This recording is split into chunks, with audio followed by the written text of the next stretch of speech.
Buen día, mi hermana. ¿Cómo está? ¿No? Qué bueno. No está. Nos pide, Señor Dios, su bendición, su gracia, su fuerza.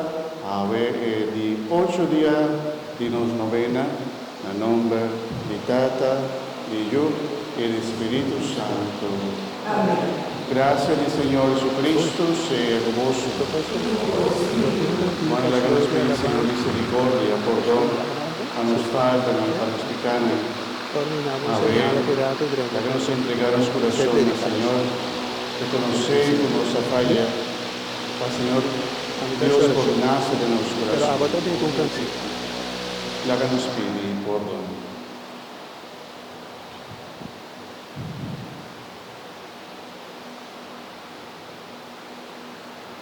Mi te confesar a Dios Todopoderoso, que delante de toda que presente, no me apeca mancha tanto, pa pensamento y palabra, a lo que me hace y queda sin hace, pa mi culpa, pa mi gran culpa, se me da roga la Virgen María, durante el santo, y vos, mi hermana, y reza para mí, al Señor mi Dios.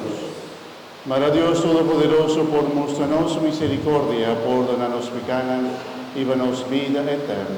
Amén.